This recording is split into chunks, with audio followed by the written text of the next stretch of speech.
I think Modi ji दोबारा आएंगे। कितनी सीटों से आएंगे ये देखना है, लेकिन आई थिंक मोदी जी ही आएंगे। मेरे हिसाब से मिली जुली सरकार आनी चाहिए, क्योंकि अगर विपक्ष मजबूत नहीं होगा तो किसी भी देश को तरंदर तरक्की नहीं होगी। But I personally feel yes, BJP has done a great job for the country.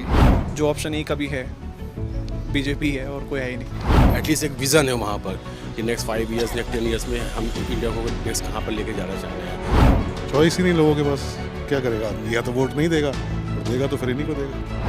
तो ये कह रही हूँ ना, मोदी आने चाहिए, मोदी जी।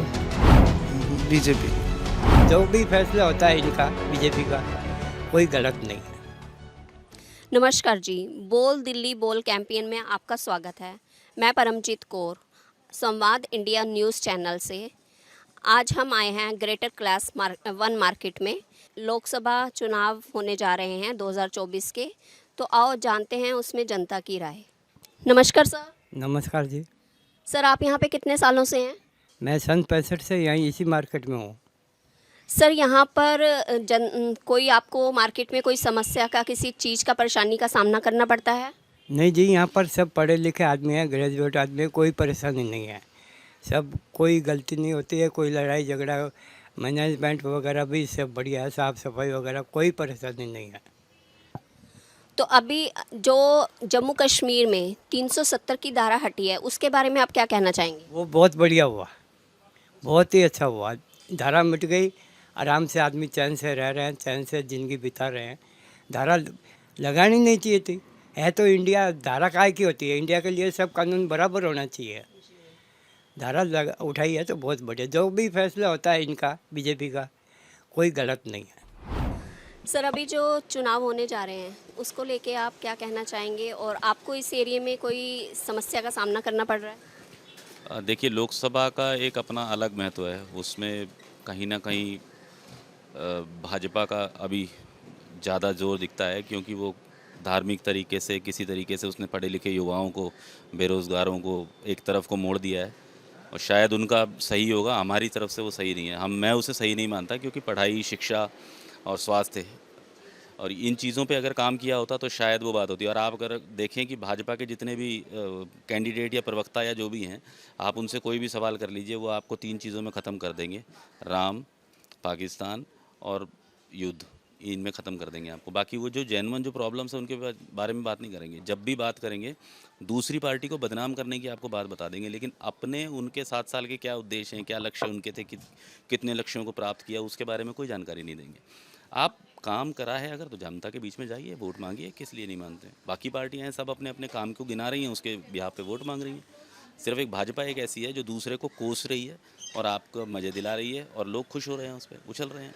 जो अनपढ़ है, जाहिल हैं, और कुछ तो पढ़े लिखे भी हैं, उछल रहे हैं, कूद रहे हैं। कूदने दीजिए। इस एरिया में देखिए, मैं अभी फ़िलहाल, ये मार्केट के एरिया है। मार्केट के एरिया में कोई भी नहीं है। यहाँ पे आम आदमी पार्टी से विधायक है सौरभ भारद्वाज, और एमसीडी काउंसलर जो है वो भाजपा से हैं।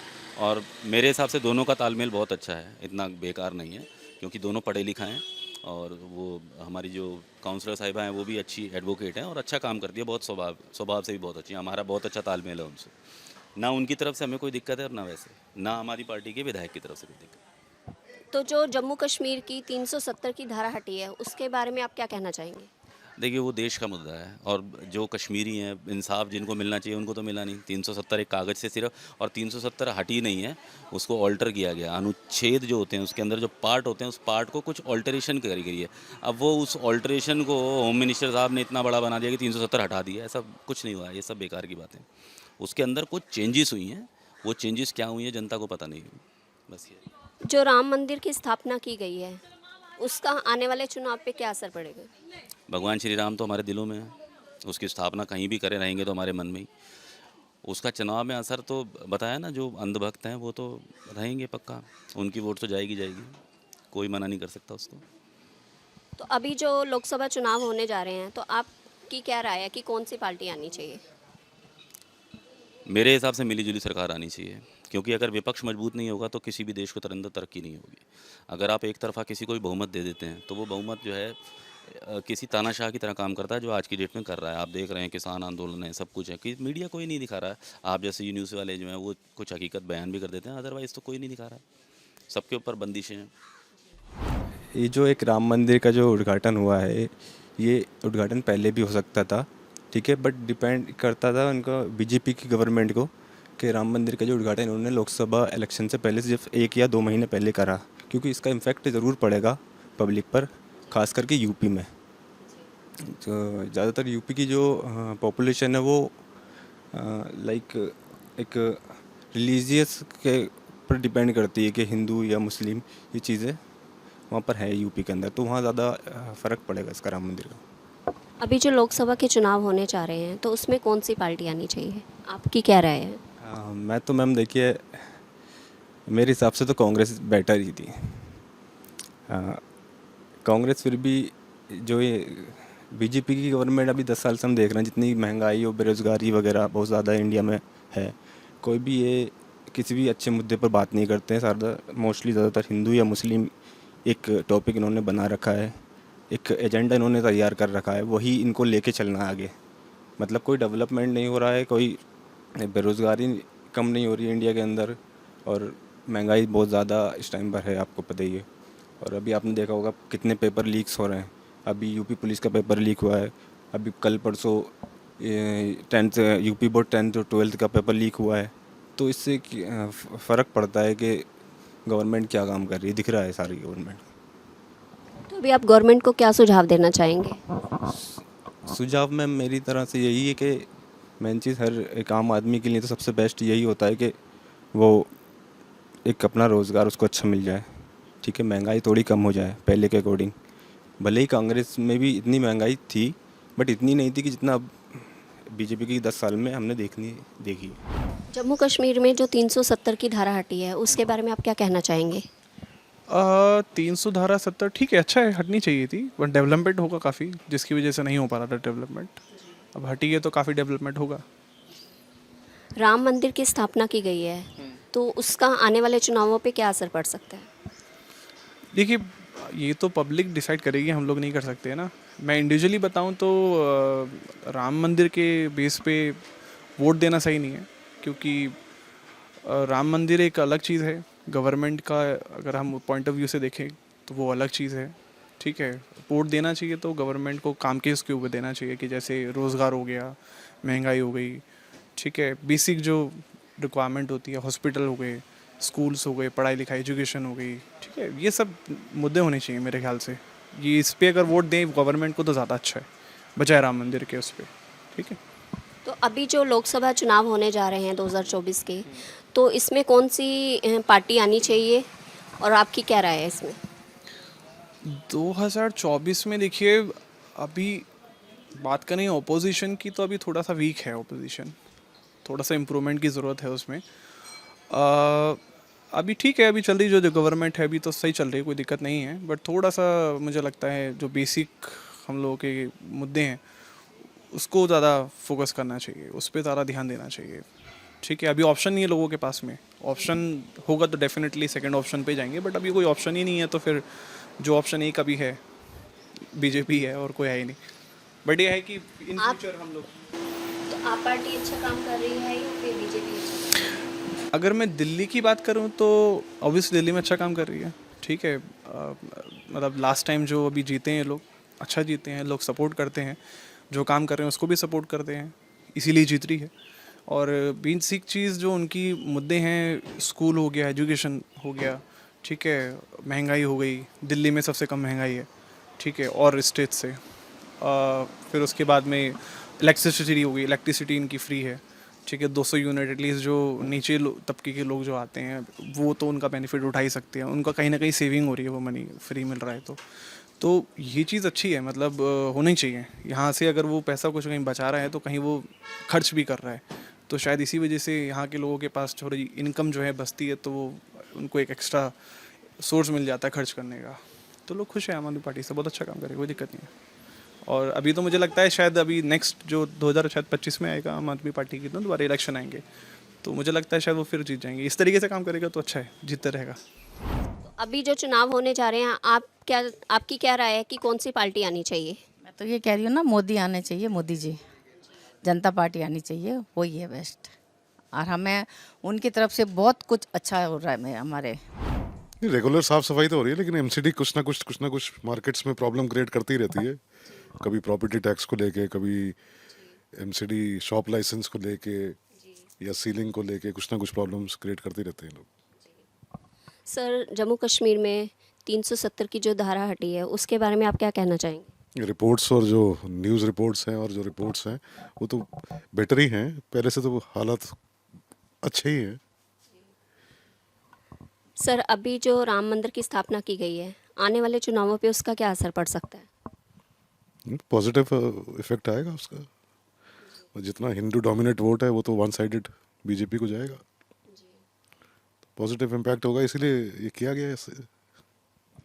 अभी जो आने वाले चुनाव, लोकसभा के चुनाव है, इसके बारे में आपकी क्या राय है? क्या कहना चाहेंगे, कौन सी पार्टी आनी चाहिए?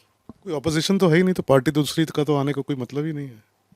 चॉइस ही नहीं लोगों के पास, क्या करेगा आदमी? या तो वोट नहीं देगा, और देगा तो फिर इन्हीं को देगा। तो आम पार्टी केजरीवाल जी पर केजरीवाल तो सिर्फ लोकल स्टेट लेवल पे है ना, नेशनल लेवल पे तो है नहीं। तो आ सकते हैं? ना, नेशनल लेवल पे कहाँ मतलब है। मैं एक व्यवहारिक बात करना चाहता हूँ, क्योंकि जो हम लोगों ने देखिए वो जीत कर आए, तो एटलीस्ट हम लोगों ने वोट दी तभी जीत कर आए। पर मैं एक बात से थोड़ा सा ना बड़ा चिंता में हूँ, क्योंकि जो केजरीवाल जी ने शुरू में जो मैनिफेस्टो था जो इस सरकार का, वो ये था कि हम जो भी काम करेंगे वो पब्लिक से पूछे करेंगे, या RWA से पूछेंगे या ट्रेडर वेलफेयर एसोसिएशन से पूछेंगे। पर मैं यहाँ की RWA से भी जुड़ा हुआ हूँ और मैं TWA से भी जुड़ा हुआ हूँ, तो मुझे पता है कि कोई भी काम करा जाता है कोई पूछ के नहीं करा जाता, ना पूछा जाता है कि तुम्हारी क्या रिक्वायरमेंट है।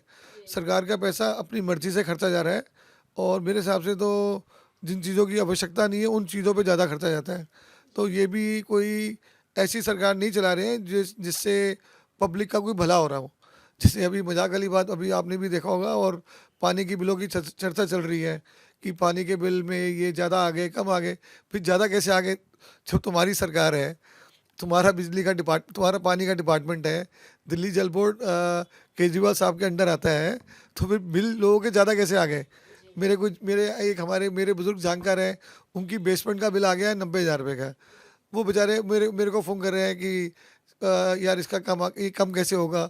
अब मतलब मैं पहली बात तो है कि 90,000 का बिल ही क्यों आया है? फिर वो बोल रहे हैं कि अब मैंने टीवी में मैंने भी देख रहा हूँ, और हम लोग अखबारों में ही पढ़ रहे हैं कि केजरीवाल जी की सरकार बोल रही है कि बिल को कम नहीं करेंगे। किल के लिए हमें सरकार सेंट्रल गवर्नमेंट अलाउ नहीं कर रही है। फिर मैं पूछता हूँ कि पहले बिल ज़्यादा क्यों आए? आप नीति ऐसी बनाइए, आप काम ऐसा करिए जिससे पब्लिक को परेशानी ना हो, और जो भी काम ऐसे करिए जिससे पब्लिक का सदुपयोग हो। पैसा पब्लिक का मतलब सरकार का पैसा मतलब पब्लिक का पैसा, और पब्लिक का पैसा मतलब इसकी hard and money of the I will say the public mean की द रेजिडेंट्स, जो भी पब्लिक है, जो लोग हैं दिल्ली के, जो लोग हैं उनके पैसा है। तो उसको 1 रुपये को भी खर्चने से पहले सोचना चाहिए और बहुत ज़्यादा विचार करना चाहिए, फिर खर्चना चाहिए। ये मेरा कहना है। Thank you. सर, अभी जैसे जम्मू कश्मीर में 370 की धारा हटी है, इसके बारे में आप क्या कहना चाहेंगे? मैम, ये तो धारा ही पहले गलत है, और जब मैं भारत का निवासी हूँ, तो मैं भारत में कहीं भी जाके कोई भी जायदाद या संपत्ति खरीद सकता हूँ। तो वो अब मुझे ये समझ में आ रहा है, मुझे पूरा तो नॉलेज नहीं है 370 की, पर जो छोटी मोटी बात मैंने सुनी है और समझी है। अब मैं आज कश्मीर में जाके या श्रीनगर में जाके मैं प्रॉपर्टी खरीद सकता हूँ, क्योंकि मैं हिंदुस्तान का नागरिक हूँ। तो ये तो मेरा अधिकार है, ये तो अधिकार मेरे पास बचपन पैदा होते ही मिलना चाहिए। जैसे हम कश्मीरी आदमी जो कश्मीर में पैदा हुआ है उसको इंडियन पासपोर्ट देते हैं, उसको इंडिया के अंदर बाकी स्टेटों के अंदर भी कुछ भी चीज़ लेने के लिए हम उनको हम अलाउ करते हैं, हम वेलकम करते हैं। तो वाई नॉट, हमें भी क्यों नहीं वेलकम किया जाता था? तो पहली बात तो ये है। दूसरी बात ये है कि 370 अबॉलिश बहुत पहले ही हो जाना चाहिए था। मैं मुस्लिम हिंदू की बात नहीं कर रहा हूँ, मैं उन बातों पे मैं करना भी नहीं चाहता हूँ बात। पर मेरा जो कहना था कि वंस इंडियन नागरिक, तो इंडियन नागरिक के जो अधिकार मेरे दिल्ली में है वो मेरे जम्मू कश्मीर में होने बहुत ज़रूरी है। और मेरे ख्याल से बीजेपी या मोदी साहब ने जो ये किया है बिल्कुल सही किया है, और मैं इसके साथ हूँ। सर, अभी राम मंदिर की स्थापना की गई है, तो आने वाले चुनाव में उसका क्या असर पड़ता है? देखिए, मैं पॉलिटिशियन तो हूँ नहीं, बट मैं इस बात को मैं बहुत अच्छी तरह से समझ भी रहा हूँ, और मेरे हिसाब से और मेरे विचार से ये मैं जो कह रहा हूँ ये मेरी अपनी ओपिनियन है। मैं ये नहीं बोलूँगा कि ये समाज की ओपिनियन है, बट मैं इसको अच्छा मानता हूँ कि देखिए, मैं बोल रहा हूँ कि मेरी ये नहीं कि मैं हिंदू हूँ तो मेरे को अच्छा लग रहा है कि एटलीस्ट जो मेरा अधिकार है, एक अगर मैंने हिंदुस्तान में जो हिंदू हिंदू मुल्क है, अगर मेरा मंदिर में हिंदुस्तान में नहीं बनेगा तो कहाँ बनेगा। तो मैं तो इसको बहुत स्वागत करता हूँ और इस बात को बहुत अच्छा समझता हूँ। सर अभी जो चुनाव आने वाले हैं तो इसमें आप क्या चाहेंगे कि कौन सी पार्टी आनी चाहिए और आपकी क्या राय है? देखिए, ये तो मेरी पॉलिटिकल डिप्लोमेसी है, मैं खुल के तो नहीं बोल सकता, पर मैंने जो आपको बताया है एटलीस्ट वो आप अनुमान लगाइए कि किसको मैं दूंगा वोट, नहीं दूंगा। But I personally feel yes, BJP has done a great job for the country और मोदी जी भी काफ़ी अच्छी नीतियाँ लेकर आए हैं। देखिए, राम मंदिर एक अपने में एक बहुत ही शुभ कार्य है। बहुत सालों से, बहुत उम्मीदों से एक मंदिर बना है और लोग खुश भी हैं। इलेक्शंस पे असर पड़ता है, जो भी गवर्नमेंट ने जो किया है, इट इज़ डेफिनेटली बहुत उनको एक शाबाशी वाली बात है कि ऐसा भव्य मंदिर बनाना, इट्स गुड। और इलेक्शन से थोड़ा सा तो उनको एक प्लस पॉइंट तो मिलेगा ही मिलेगा, कुछ भी कह लो, लेकिन लोग ज़्यादा खुश हैं इस राम मंदिर के बनने से। सो इलेक्शन पे क्या पड़ता है वो तो टाइम ही लोग जाने, लोगों की सोच जाने, लेकिन चीज़ अच्छी बनी है और फ़ायदा तो होगा। किसको होगा अब देखें। सर अभी जो लोकसभा चुनाव होने जा रहे हैं इसके बारे में आपकी क्या राय है कि कौन सी पार्टी आनी चाहिए और क्यों आनी चाहिए? जो पार्टी अच्छी है, जो डिज़र्व करती है, जो लोगों को सुनती है, समझती है, अपना बना के चलती है। क्योंकि पार्टी भी एक काइंड ऑफ हमें एक, जब हम पार्टी को चूज़ करते हैं तो हम भी एक भरोसा और एक बड़ी जिम्मेवारी का काम है। इवन एक नाम आम नागरिक के लिए भी बड़ा एक जिम्मेवारी का काम है कि हम एक अच्छा नेता अपने लिए चूज़ करें। तो मैं तो ये है कि हमारी तो यही है जो इस तरक्की पे रुकावट ना पैदा करे, जो लोगों को साथ चल सके, लोगों की सुन सके, हर परेशानी हमारी समझ सके, वही सरकार मुझे लगता है आनी चाहिए। अब सरकार को क्या राय देना चाहिए? सरकार को कौन राय दे सकता है, लेकिन सरकार वही हो जो मजबूत हो और हर व्यापारी को परेशानी ना हो, अच्छे कुछ स्कीम्स योजनाएं आती रहें, लोगों को फ़ायदा होता रहे, टैक्स से इजी हो, इंसान थोड़ा सा कंफर्टेबल हो, खाने वाने पे, एग्रीकल्चर, इंफ्रास्ट्रक्चर, इन सब पे मेहनत करनी पड़ेगी जो भी सरकार आएगी। और उम्मीद करते हैं कि जितने अच्छा इंफ्रास्ट्रक्चर होगा हमारा देश उतना ही अच्छा राइज करेगा। जम्मू कश्मीर में 370 की धारा हटाई गई है तो उसके बारे में आप क्या कहना चाहेंगे? आई थिंक बहुत अच्छा हुआ, काफ़ी टाइम से ये चीज़ रुकी हुई थी, ये होना चाहिए था, अच्छा हुआ। I think it's a very good thing Modi ji ने किया है, जो I am in favour of it. Sir अभी राम मंदिर की स्थापना की गई है, उसके बारे में आने वाले चुनाव जो हैं उस पर क्या असर पड़ सकता है? आई थिंक अगर इनको 300 सीटें मिलनी चाहिए थी, राम मंदिर के बाद इनको 400 सीटें मिलेंगी। सर जैसे जम्मू कश्मीर में 370 की धारा ख़त्म हुई है, उसके बारे में आप क्या कहना चाहेंगे? वो एक्चुअली क्या है कि मतलब गवर्नमेंट के हिसाब से बहुत अच्छा इनिशिएटिव था और जो चीज़ इतने टाइम से पेंडिंग थी वो होना भी बहुत एक अच्छा था। और आगे भी 370 के साथ साथ उनके बहुत अच्छे इनिशिएटिव है, जैसे राम मंदिर उन्होंने बनवाया, उसके बाद और भी बहुत सारी चीज़ें पाइपलाइन में आ रही हैं। तो हमें तो इस गवर्नमेंट का हर इनिशिएटिव बहुत अच्छा लग रहा है। सर अभी जैसे राम मंदिर की स्थापना हो गई है तो इसका इलेक्शन पे क्या फ़र्क पड़ेगा? स्पिरिचुअल को ना हमें किसी भी कंपटीशन इलेक्शन से कंपेयर नहीं करना चाहिए एक्चुअली। ये तो एक पेंडिंग टास्क कह सकते हैं। अब उसका टाइम एक था कि यहाँ इलेक्शन का टाइम वो कंप्लीट हुआ है, but I don't think so कि उसका इलेक्शन से कोई इम्पैक्ट पड़ेगा, क्योंकि हर एक किसी की अपनी सोच है अपने लीडर्स को चूज़ करने के लिए।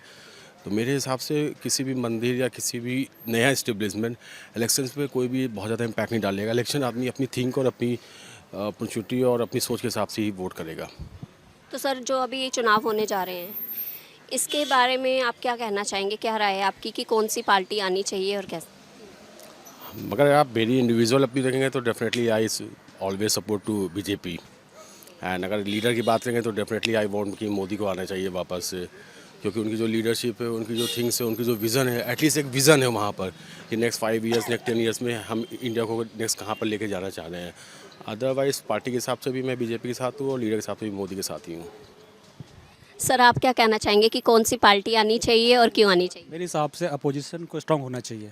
मोदी के अगेंस्ट स्टैंड मतलब अगेंस्ट एक बड़ा अपोजिशन बनना चाहिए। जैसे मोदी का एक तरफा काम कर रहा है, उसको कोई रोकने वाला नहीं है। डिसीजन मतलब वन साइडेड डिसीजन हो रहा है, किसी को सुनने का है नहीं। तो मेरे हिसाब से अपोजिशन स्ट्रांग होना चाहिए, मैसेज जाना चाहिए कि उनके खिलाफ भी लोग हैं। ये हो नहीं रहा है। हमारे देश की मीडिया, पत्रकार सारे मतलब मोदी में ही हो रखे हैं, कोई अगेंस्ट नहीं बोल पा रहा है। मतलब ये मतलब बहुत दुखदाई है हमारे, मतलब ये सुधार होना चाहिए, इस पर सुधार होना चाहिए। ये सरकार को क्या मैसेज देना चाहेंगे आप? सरकार को मैसेज देना चाहिए मेरे तरफ से, मिडिल क्लास के लिए कुछ करना चाहिए। हेल्थ की पॉलिसी पे सोचना चाहिए, एजुकेशन पे सोचना चाहिए। वहाँ पे मतलब प्राइस बहुत ज़्यादा है, मतलब कॉमन मैन के लिए मतलब सर्वाइव करना बहुत मुश्किल है। मतलब अच्छे स्कूल में पढ़ाना है, अच्छा हेल्थ मतलब हॉस्पिटल में मतलब खर्चे को मतलब एक्सपेंस को करना, ये दिक्कत है। इस पर सोचना चाहिए। ये दो चीज़ सरकार के लिए बहुत मतलब स्ट्रॉन्ग पॉइंट है, मतलब इसको सॉल्व करना चाहिए मेरे हिसाब से। Thank you.